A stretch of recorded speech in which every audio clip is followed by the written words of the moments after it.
የዚህ የመተት ጉዳይ ከአቅሜ በላይ የሆነ ነው። ብዙ ሰዎች ታሪካቸውን እየላኩ ነው። እዚህ ጋር ያለችው ልጅ ተመልከቱ። ይሄ ከአፏ የሚወጣው ነው። ይሄ ሆዷ እንዲነፋ ያደረጉት ነው። ይሄ ገዳም ለመሄድ ስትል ቤቷ የሚመጣው እስስት ነው። ይሄ የምትመለከቱት ነገር በሙሉ በሚያሳዝን ሁኔታ የተሰራባት በምትወዳት እህቷና ለ10 ምናምን ዓመት ከልጅነቷ ጀምሮ በምታምናት ጓደኛዋ ነው። ይቺ ሴት ከገዳም ገዳም ስትዞር ለምንድነው ያልሰራላት? ለምንድነው? ገዳም ደርሳ መጣ ትነግራቸዋለች፣ ለእህቷ ትነግራለች፣ ለጓደኛዋ ትነግራለች።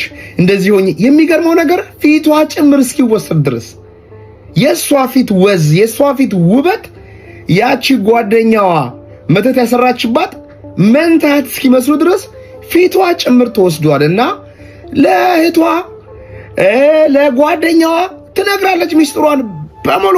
እነሱ ደግሞ ሄደው ያሰራሉ፣ ያስገደግዳሉ። ይቺ ልጅ ለሰከንድ እንኳ አልጠረጠረችም።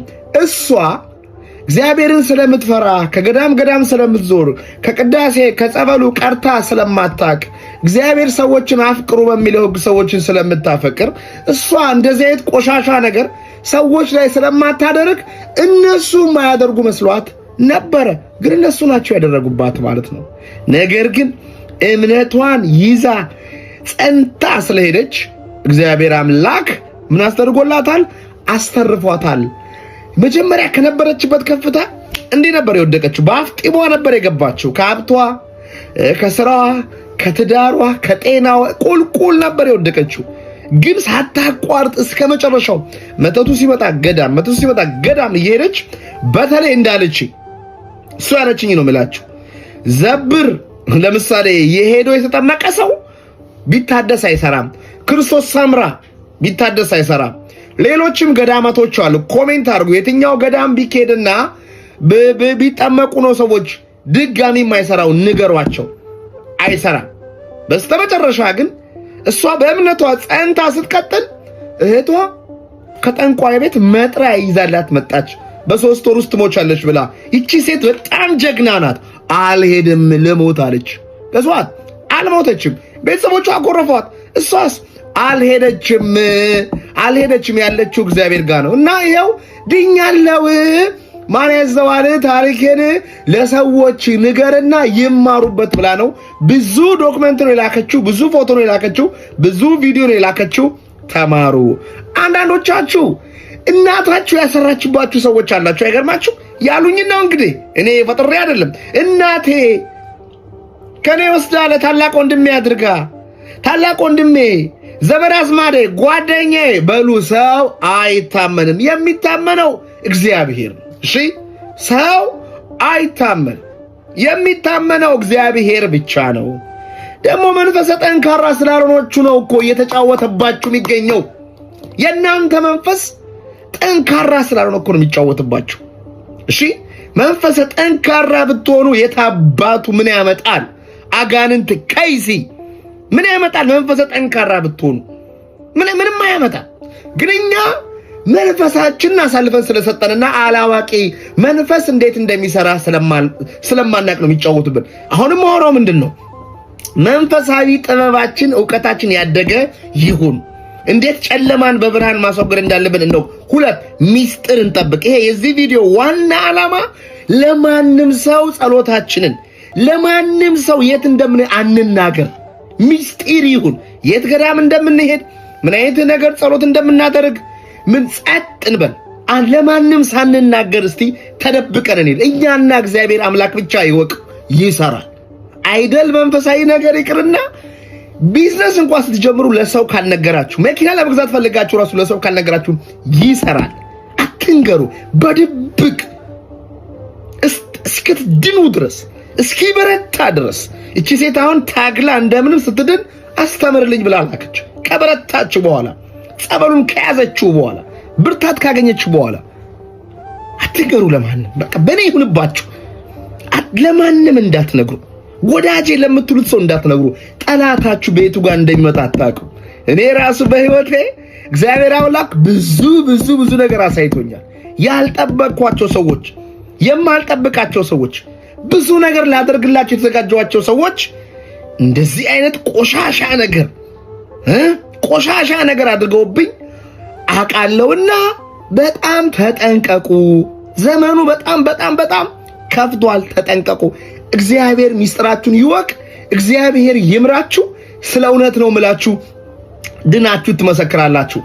እነዚህ መናፍስቶች ዋና ዓላማቸው ተስፋ ማስቆረጦች፣ በዚህ ጋር ማጥቃት፣ በዛ ጋር ማጥቃት፣ አእምሯችሁ ውስጥ የውሸት ምስል ማምጣት፣ ቤታችሁ ውስጥ እባብ ማምጣት። እቺ ሴት አሁን ለምሳሌ ቤቷ ውስጥ እስስት ይመጣል፣ ቁጫጭ ይመጣል፣ ገዳም ልትሄድ የሆነ ነገር ይመጣል። በቃ የሆነ የማያልቅ ይመስላል። ያልቃል። አታቁሙ። ያልቃል። ሁሉ ነገር ያልቃል። ነፃ ሁናችሁ የምትኖሩበት ቀን ይመጣል። ታገሱ።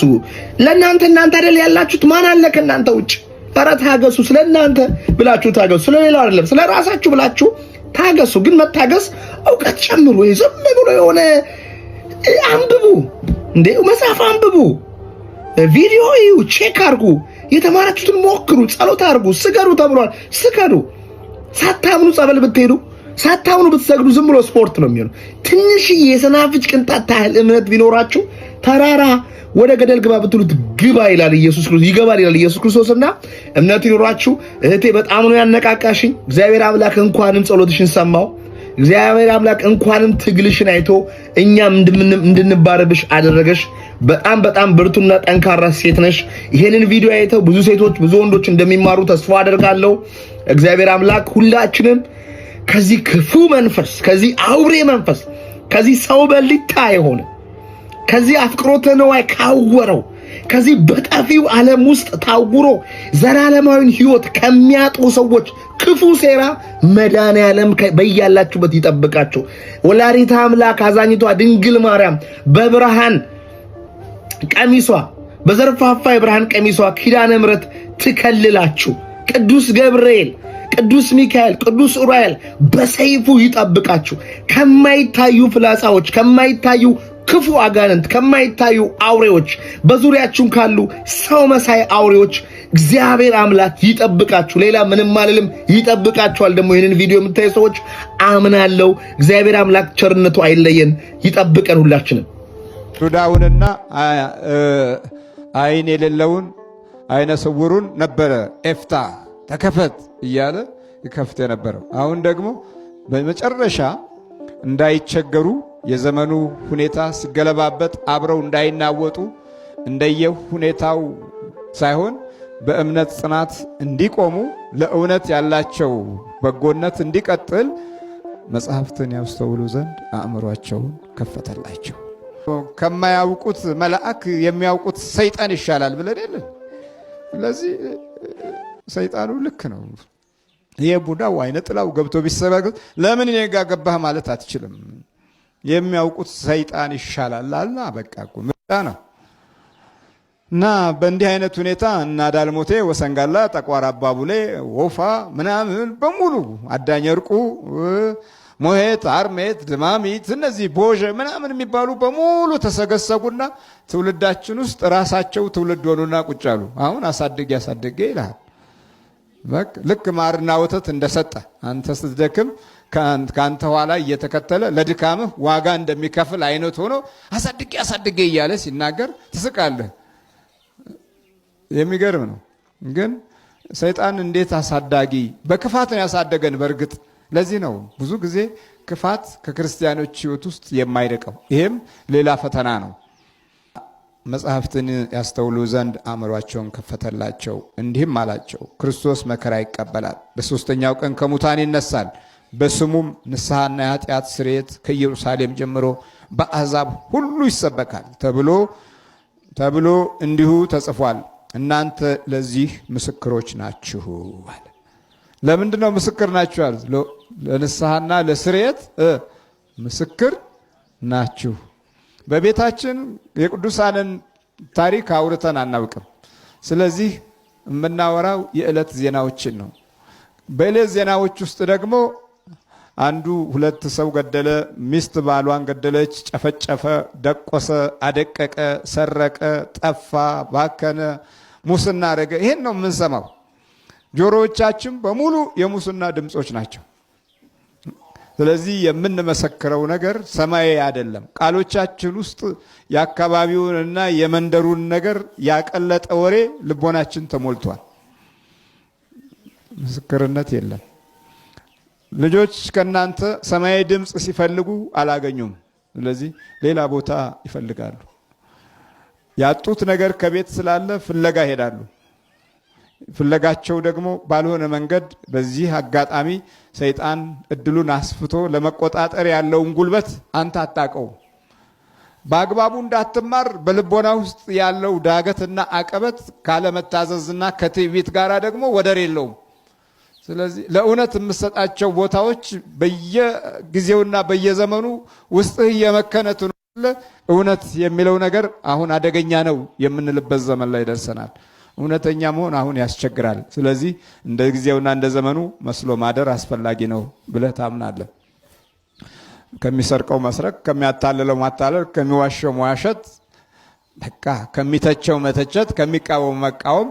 ይሄ የአእምሮ መከፈት ምልክት አይደለም፣ መዋለል ነው። ሮቤልን አንድ ወቅት ላይ ያዕቆብ አተኩሮ በጸሎት ሲያየው አስቸጋሪ ትውልድ ነው።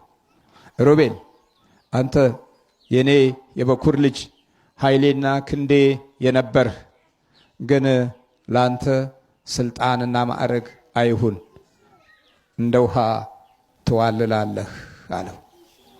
ማን ይመልከተን ታዲያ? እንደዚህ እንደምን ትዋልላለህ አለው። ዘፍጥረት 49 ላይ ተመልከቱ። እንደ ውሃ ትዋልላለህ፣ አለቅነትና ስልጣን ለአንተ አይሁን አለው። የበኩር ልጅ ሆኖ ይህንን ስልጣን አጣው ሮቤል። ይሄ በዘሩ ውስጥ የሚታይ ትልቅ ምዕራፍ ነው። ሮቤል አንድ ሰው ሆኖ በወለዳቸው ልጆች ሕይወት ውስጥ ደግሞ የሚታየው ይሄው መዋለል ነው። በቃ በሰውነት ውስጥ ያለው ነገር ወደ ትውልድ ይሸጋገራል። ይሄ በምርቃና ስንወለድ ታዲያ የበለጠ ምርቃናሞች እኮ ነን። እንደዚህ እኮ ነው። አሁን ወደ ድሬዳዋ ወደዛ ወደ ሀረር ስትሄዱ አብዛኛው በምርቃና የተወለደ ትውልድ ነው። ትምህርት ቤት ሄዶ ጭንቅላቱን ይመታል። አንዳንዱ የማይገባኝ ደደብ ነኝ ይላል። ምን ያርግ? በሱስ ተወልዷላ። በሱስ ውስጥ ወድቋል። የሮቤልን ሕይወት ስታዩ ቀጣይ ትውልዱ በሙሉ ዋሎ ውሃ ዳር ነው የቀሩት። በሙሉ ትውልድ ታሪካቸው ውሃ ዳር የቀረ ትውልድ ነው። ውሃ ዳር ነው የቀሩት። ወደ ቅድስት ሀገር የሚወስደው መንገድ ላይ መጓዝ እንችላለን፣ ግን አሉ ንብረታችን፣ ሀብታችን፣ ገንዘባችን ወደ ዮርዳኖስ ማዶ አይሻገር፣ ወደዚህኛው ይሄ ለም ቦታ አለ፣ እዚህ ይቆዩ፣ ከእናንተ ጋር በውጊያው እንሰለፋለን፣ ያገኛችሁትን ድል ግን ለእናንተ ሰጠን ወደዚህ እንመለሳለን አሉ። በኋላ በምድረ በዳ ላይ መምከን ጀመረና 40 ዓመት በምድረ በዳ ላይ ዘመናቸውን ጨረሱ። ወደ ቅድስት ሀገር የሚወስደው መንገድ ላይም ከኢያሱ ጋራም ይህንኑ ችግር ፈጠሩ። ለስለላ ቢላኩ ከኛ በላይ ናቸው እነሱ ብለው የሰለሏትን አገር እና ሰዎችን አስፈሪነት እና ታላቅነት ወደ ጠላት የሚያደላ ቃል ተናግረው የሕዝቡን ልብ አቀለጡ።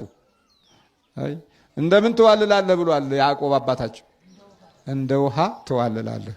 ብዙ 100 ሺህ ነገድ ሆነው መዋለላቸው የማይቀር አደጋ ሆነ። መጀመሪያ አይቶታላ፣ ውስጣቸው በደንብ ታይቶታል።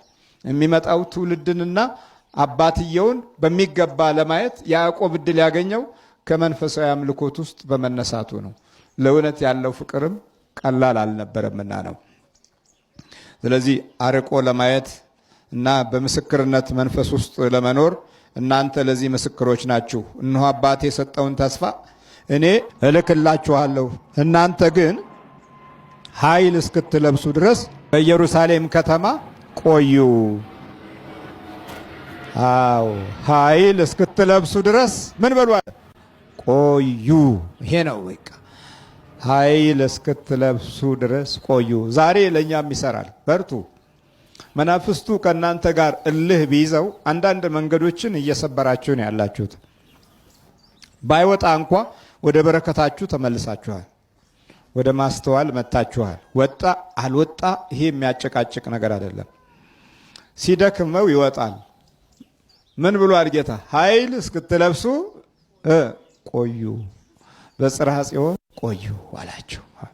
ኃይል መልበስ ሌላ ጉዳይ ነው። አእምሮ መከፈትም ሌላ ጉዳይ ነው። የክርስቶስ ሰላም መያዝም ሌላ ጉዳይ ነው። በኃይል መልበስ መካከል ያለው ኃይል ደግሞ እጅግ በጣም የተለየ ነው። በመቆየት የሚገኝ ጸጋ ነው። በመቆየት ነው። ታዲያ በመሮጥ በመቸኮል አይደለም። ኃይል እስክትለብሱ ቆዩ። ያ ኃይል ይውላችሁ። ይሄ ኃይል ሲጠፋን ግራ እንጋባለን። የበሉት የጠገቡት ያለቅሳሉ። በልተው ጠግበው እኮ ነው የሚያለቅሱት። ይሄ ኃይል ሲያጥራቸው። ይሄ መንፈሳዊ ኃይል ለሌሎች ያለንን ግምት የሚያዳብር ነው። ፍቅርና ሰላምን ለሌሎች የሚያሰጥ ነው። ይሄ ኃይል ወደ ሌሎች የሚተርፍ በረከት ነው። ይሄ ኃይል ውስጥን የሚያጽናናና ፍጹም የአረማውያንን መንገድ ሁሉ የሚሰብርና አረማውያንን በክርስቶስ ጥላ ውስጥ እንዲያርፉ የሚያደርግ ነው። ይሄ ኃይል እስክትለብሱ ቆዩ። ይህን ኃይል ስጋውያን አያሸንፉትም። ቢታገሉ አያቆሙትም። ይህ ኃይል ታሪክን እውነተኛ አድርጎ የሚያስቀምጥ ነው። ታሪክ ጸሐፊዎች አይደሉም እኮ ታሪክን እውነተኛ አድርገው የሚያስቀምጡ። የታሪክ ጸሐፊነትን ኃይል ሲለብሱ ታሪኩ እውነተኛ ሆኖ እንዲኖርና ትውልድ እንዲቀበለው መንፈስ ቅዱስ ያስገድዳል።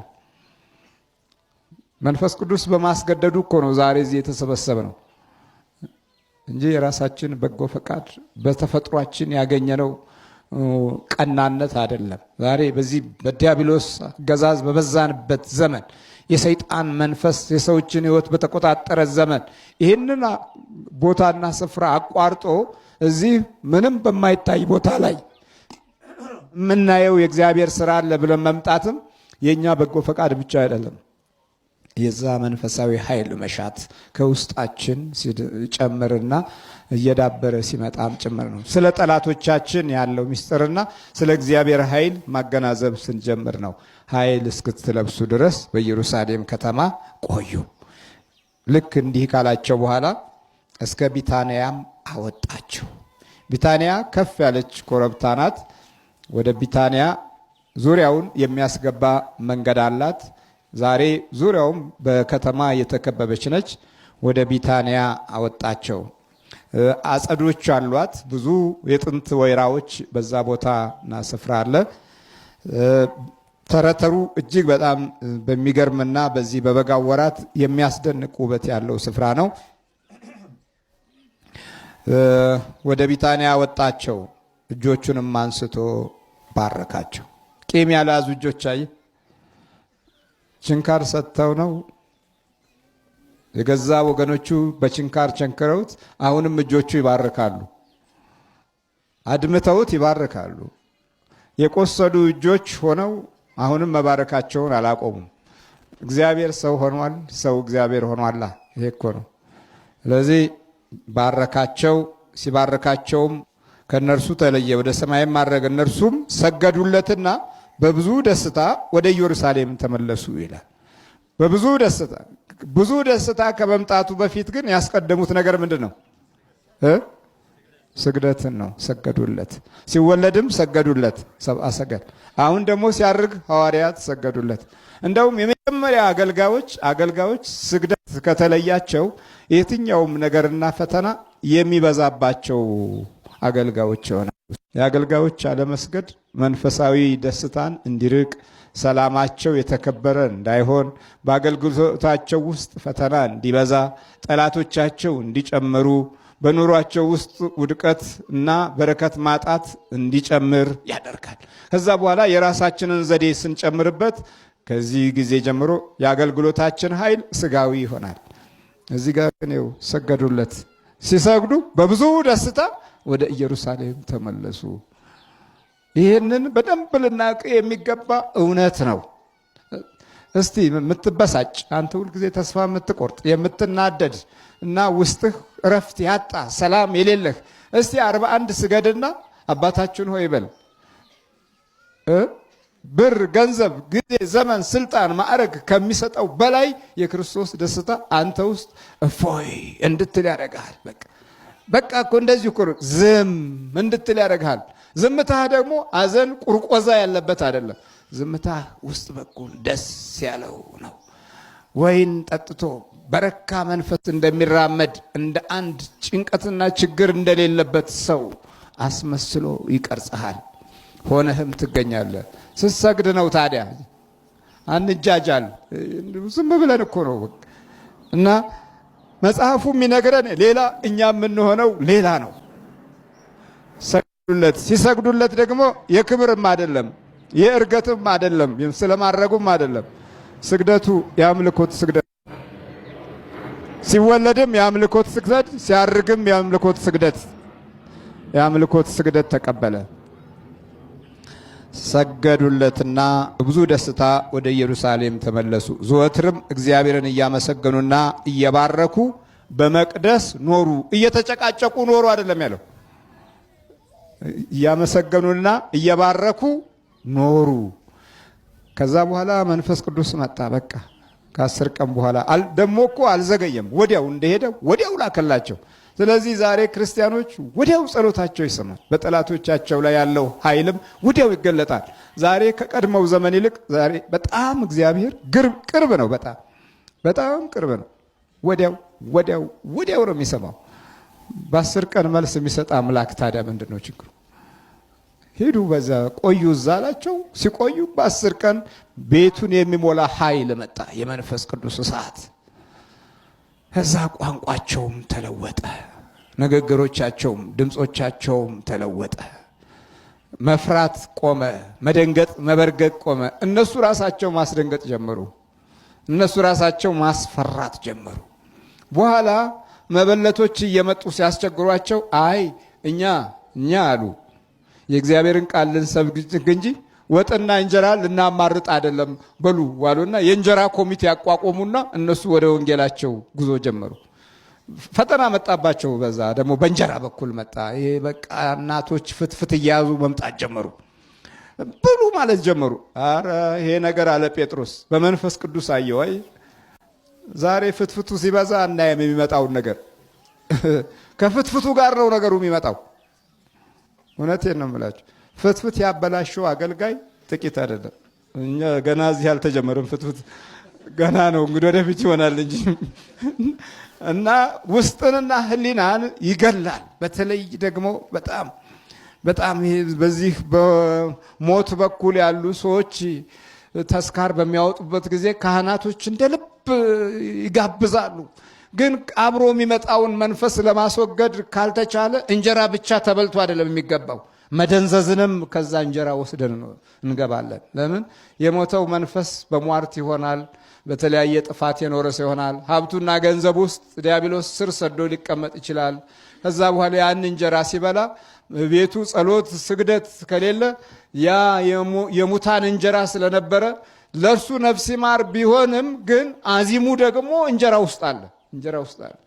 ጸሎት የሚጸልይ ከሆነ ጸሎቱን እንዲያቆም ያደርገዋል። የሚያስተምር ከሆነ አስተምሮቱ እንዲዛባ፣ አገልግሎቱ እንዲደክም ያደርገዋል።